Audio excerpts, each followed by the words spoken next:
Justice Jamal Khan Mandokhail मनशियात supply ना रुकने पर सरकारी इदारों पर बरस पड़े। सुप्रीम कोर्ट में मनशियात केस के दौरान समाअत में रिमार्क्स देते हुए कहा कि ANF का काम किलो किलो मनशियात पकड़ना नहीं बल्कि सप्लाई लाइन काटना है। मनशियात शहरों तक आखिर पहुंचती कैसे है? बॉर्डर पर मनशियात को क्यों नहीं रोका जाता? बॉर्डर से एक हजार किलोमीटर तक मनशियात अंदर कैसे आ जाती है? 5-10 किलो का मसला नहीं लेकिन टनों के हिसाब से मनशियात आती है। बलूचिस्तान के 3 अजला में मनशियात की फसलें काश्त हो रही हैं। सबको मालूम है लेकिन कोई कार्रवाई नहीं करता। ये ज़ियाउल हक का दिया हुआ तोहफा है, भुगते इसको। अदालत ने कोरियर कंपनी के मैनेजर की दरख्वास्त जमानत पर समाअत मुलतवी कर दी। ANF को मुलजिम की CCTV फुटेज पेश करने की हिदायत। पाकिस्तान की पहली वफाकी आईनी अदालत ने काम शुरू कर दिया। पहले ही रोज 2 फैसले। खैबर पख्तूनख्वा हुकूमत की अपील पर हुक्म इम्तना जारी। दौरान समाअत additional advocate general Shah Faisal इस्तदा की कि ये केस गरीब मजदूरों से मुतल्लिक है।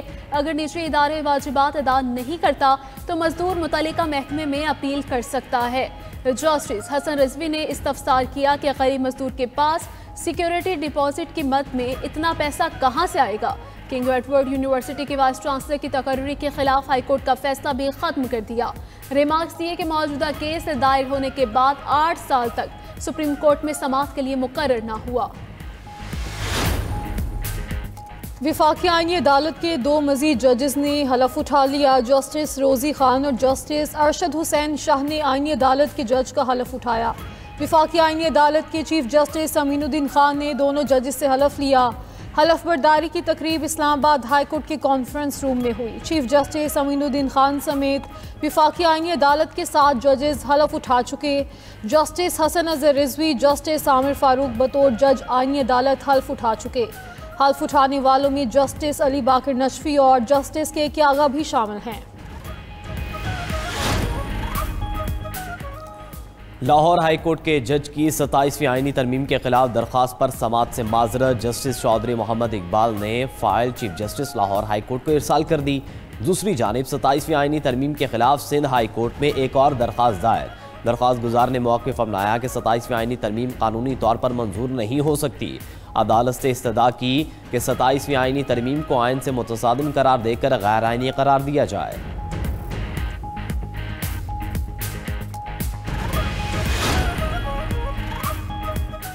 वज़ीर आज़म आज़ाद कश्मीर अनवारुल हक के खिलाफ तहरीक अदम एतमाद पर रायशुमारी आज होगी।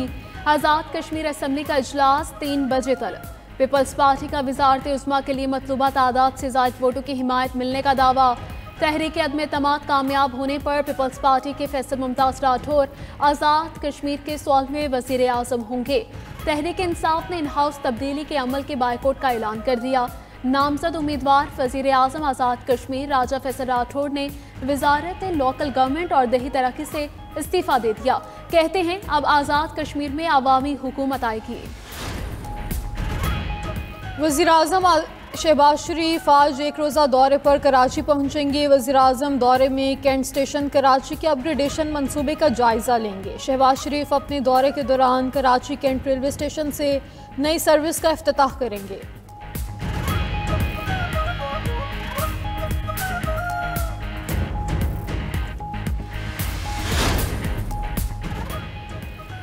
जंग मुसल्लत करने वालों को मई जैसा जवाब मिलेगा। अल्लाह के फजल से पाकिस्तान ने अपने दुश्मन को धूल चटाई। फील्ड मार्शल सैयद आसिम मुनीर की ऐवान सदर में शाह उर्दन के एजाज़ में जोहराने के मौके पर गैर रस्मी गुफ्तगू कहा कि पाकिस्तान अमन पसंद मुल्क है। भारत के खिलाफ जंग में अल्लाह ने पाकिस्तान को सरबुलंद किया।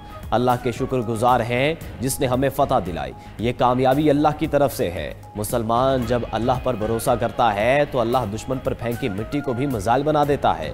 अल्लाह के हुक्म और उसके फरमान के मुताबिक फ़राइज़ की अंजाम दही करता हूँ। हमारे सिपाही अल्लाह के नाम पर लड़ते हैं। ये फ़ौज अल्लाह की फ़ौज है। मुसलमानों का जज्बा ईमानी उनकी सबसे बड़ी कुव्वत है। Field marshal. पाकिस्तान और उर्दन के ताल्लुकात नई बुलंदियों पर शाह उर्दन अब्दुल्ला दोम का global industrial and defence solutions का दौरा। शाह उर्दन को तफसीली ब्रीफिंग दी गई। शहजादी सलमा बिनते अब्दुल्ला और उर्दन के आला हुकाम भी साथ थे। आज़रबाईजान के वज़ीर दिफाई सनत भी मुअज़्ज़ज़ मेहमानों में शामिल थे। फील्ड मार्शल आसिम मुनीर ने मौजूद मेहमानों का इस्तकबाल किया। ISPR के मुताबिक शाहअब्दुल्ला डोम ने टीला फील्ड फायरिंग रेंज का दौरा भी किया। वज़ीर आज़म शहबाज शरीफ भी इस मौके पर मौजूद थे। मौजूद मेहमानों ने मुश्तरका मश्क का मुशाहिदा किया। शाहउद्दीन ने तरबियत, पेशावराना महारत और ऑपरेशनल सलाहियतों के आला मयार को सराहा। फील्ड मार्शल का उर्दन के साथ दिफाई शोबे में ताउन के फरोग के आज़म का यादा।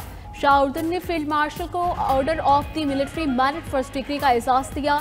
एजाज़ पाक उर्दन दिफाई ताउन मजबूत बनाने में शानदार खिदमात के एजाज़ में मिला। उर्दन के शाहअब्दुल्ला डोम को पाकिस्तान के आला तरीन सिविल अवार्ड निशानी पाकिस्तान से नवाजा गया। शाहअब्दुल्ला डोम को एजाज़ दो तरफा ताल्लुकात मजबूत बनाने, इलाकाई और आलमी अमन के लिए खिदमात के तरफ में दिया गया।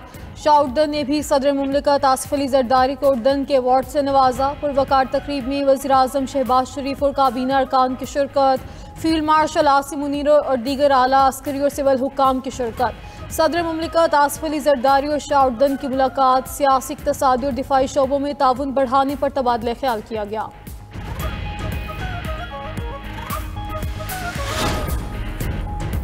वफाकी वज़ीर दाखिला मोहसिन नकवी से चीन के सफ़ीर जियांग ज़ीडोंग की मुलाकात। पाक चीन दो तरफा ताल्लुकात और बाहमी दिलचस्पी के अमूर पर तबादला ख्याल। चीन के सफ़ीर ने इस्लामाबाद में खुदकुश हमले की मज़म्मत और कीमती जानों के ज़िया पर इज़हार ताज़ियत किया। मुलाकात में इंसदादी दहशतगर्दी और सिक्योरिटी ताउन मज़ीद मजबूत बनाने पर इत्तफाक। मोहसिन नकवी ने कहा कि पाकिस्तान दहशतगर्दी से सबसे ज़्यादा मुतासिर मुल्क है। पाक चीन ताल्लुकात बाहमी अदम एहतराम पर मबनी हैं। चीन ने हर मुश्किल वक्त में पाकिस्तान का साथ दिया है। चीनी सफ़ीर बोले, पाकिस्तान के साथ भरपूर ताउन जारी रखेंगे।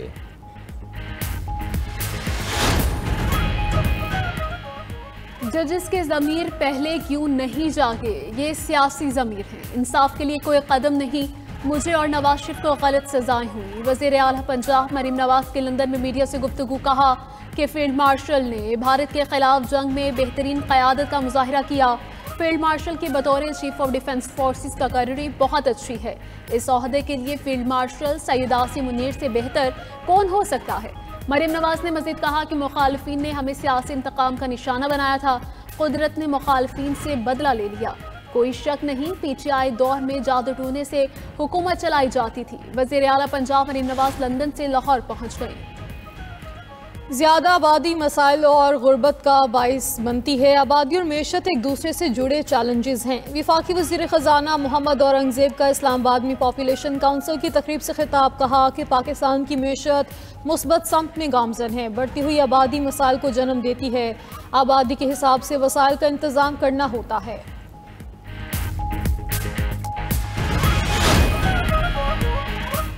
हमने 27वीं आईनी तरमीम की हिमायत की है। 27वीं आईनी तरमीम का वक्त आया। MKM चाहती तो वजारतें मांग लेती। हम 1 पॉइंट एजेंडे पर हुकूमत में शामिल हुए।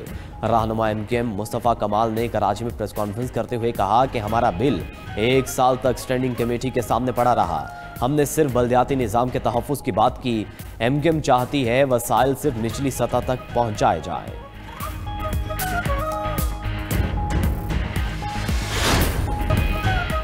पंजाब में स्मोक का रोग बरकरार। बागों के शहर की फ़ज़ा आज भी आलूदा। लाहौर का दुनिया के आलूदा तरीन शहरों में पहला नंबर। सूबाई दारुल हुकूमत का एयर क्वालिटी इंडेक्स 484 रिकॉर्ड। माहिरीन की शहरियों को मास्क इस्तेमाल करने की हिदायत। कहा कि मुसलसल बढ़ती आलूदगी शहरियों के लिए शदीद ख़तरा बन चुकी है। भारतीय दारुल हुकूमत नई दिल्ली दुनिया के आलूदा तरीन शहरों में दूसरे नंबर पर। एयर क्वालिटी इंडेक्स 290 तक पहुँच गया।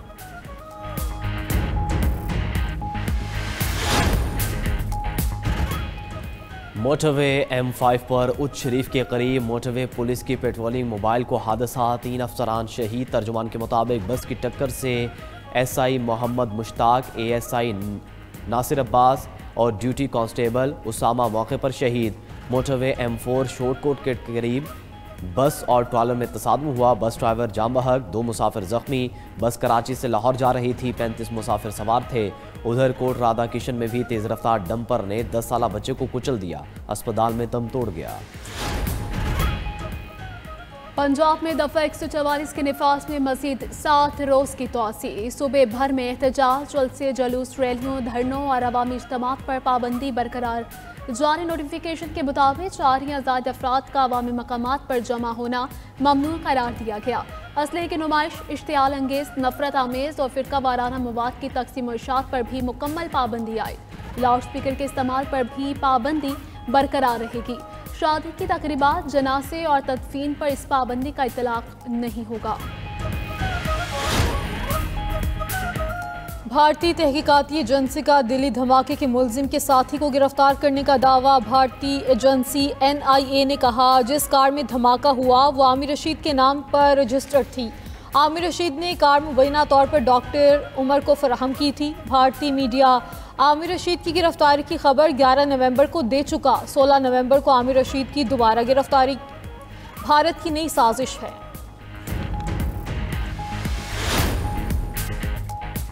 कैनेडियन हुकूमत ने सिखों को खालिस्तान रेफरेंडम की इजाज़त दे दी। अमेरिका, यूरोप और दीगर ममालिक में हज़ारों सिख कनाडा पहुँचने लगे। खालिस्तान रेफरेंडम 23 नवंबर को ओटावा के ब्लैंक स्टेट साइट पर होगा। सिख फॉर जस्टिस के रहनुमा गुरपतवंत सिंह पन्नू कहते हैं कि खालिस्तान रेफरेंडम भारतीय पंजाब को आज़ादी दिलाने का जमहूरी अमल है। ओटावा में भारतीय हाई कमिश्नर दिनेश की रिहाइश गाह के बाहर सिखों का मुजाहरा, खालिस्तान के हक में नारे लगाए।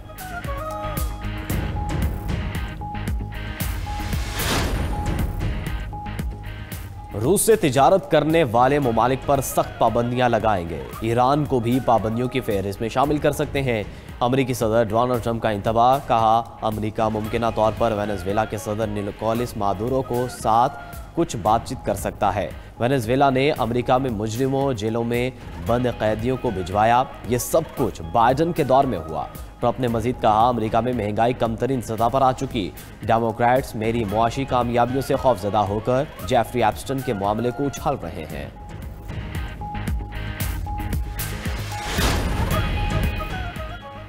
अमेरिका मुनसिफाना मुज़ाकरात के लिए तैयार नहीं, वो ईरान पर अपनी मर्जी मुसल्लत करना चाहता है।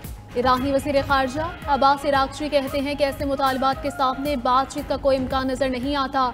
ईरानी वज़ीर ख़ारजा ने वाज़ेह किया कि ईरान बातचीत के लिए हमेशा तैयार था और आइंदा भी रहेगा, मगर कभी भी ऐसे मुज़ाकरात में हिस्सा नहीं लेंगे जो इज़्ज़त और वक़ार के खिलाफ हो। अमरीकी फ़ौज का मशरक़ी पैसिफिक में एक और कश्ती पर हमला, 3 अफराद हलाक। US सदरन कमांड का कहना है इंटेलिजेंस ने तस्दीक की है कि कश्ती गैर कानूनी मनशियात की स्मगलिंग में मुलव्वस थी। सितंबर के आगाज़ के बाद मनशियात की कश्तियों पर अमरीका का 21वां हमला था। पेंटागन के मुताबिक इन हमलों में 83 से ज़ायद अफराद हलाक हो चुके हैं।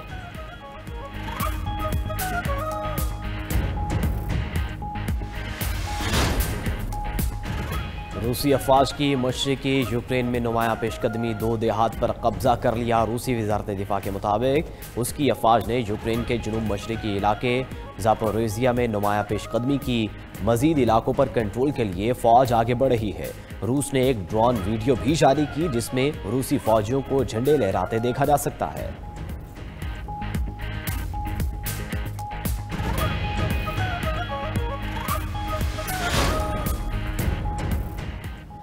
जनूब मशरक़ी जमहूरिया कॉन्गो में कार मुनहदम होने से 70 कारकुन हलाक, दर्जनों अफराद अब भी मलबे तले फंसे गए।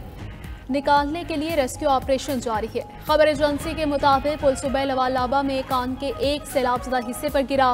पुल कान में ट्रांसपोर्टेशन के लिए इस्तेमाल हो रहा था।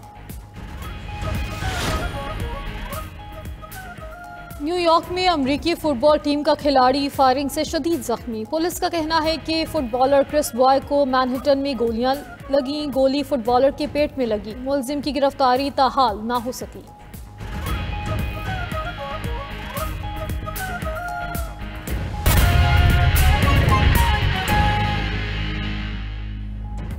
बिस्मिल्लाहिर्रहमान। तो दूसरी जानिब सऊदी अरब में उम्रा ज़ायरीन की बस को खौफनाक हादसा हो गए। मक्का से मदीना जाते हुए आज़मीन की बस डीजल टैंकर से टकरा गई।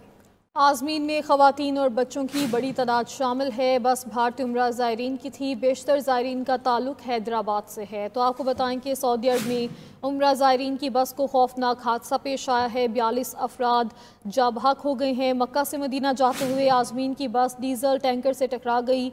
आज़मीन में ख़वातीन और बच्चों की बड़ी तादाद शामिल है। बस भारतीय उम्रा ज़ायरीन की थी। बेशतर ज़ायरीन का ताल्लुक हैदराबाद से है। सऊदी अरब में उम्रा ज़ायरीन की बस को खौफनाक हादसा पेश आया है।